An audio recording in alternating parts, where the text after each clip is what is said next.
అందరికీ advance congratulations. So మనం 78వ స్వతంత్ర దినోత్సవాన్ని పురస్కరించుకొని ఇప్పట్లాగే ప్రతి సంవత్సరంలానే సిఆర్పిఎఫ్ వాళ్ళు ఇక్కడ చాంద్రాయణగుట్ట నుంచి ఇక్కడ దాకా బైక్ ర్యాలీ తీసుకురావడం జరిగింది. సో మాకు చాలా గర్వకారణంగా ఉంది.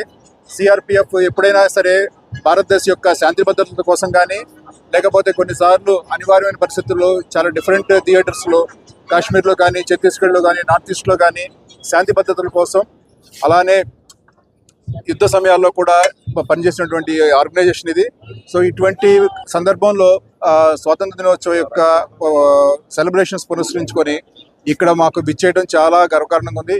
అట్లానే ఇక్కడ మనం చాలా మందికి ఇక్కడ మనం ఒక మినీ ఇండియా చూడొచ్చు. కల్చరల్ డైవర్సిటీ ఆర్ ఇంటిగ్రిటీ ఇక్కడ మనకి స్పష్టంగా కనిపిస్తుంది. చాలా సంతోషంగా ఉంది. అలానే ఈ unity and integrity and cultural diversity మన భారతదేశం యొక్క స్ట్రెంగ్త్ పునాది. సో అది ఇక్కడ మనం చార్మినార్ సాక్షిగా మనం ఇక్కడ చూడొచ్చు.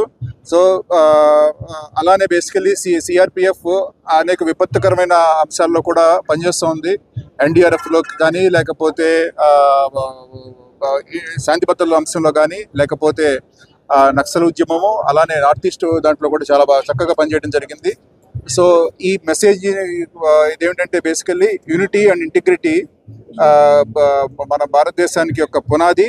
ఇదే మనం ఇక్కడ డిస్ప్లే చేయడం జరిగింది.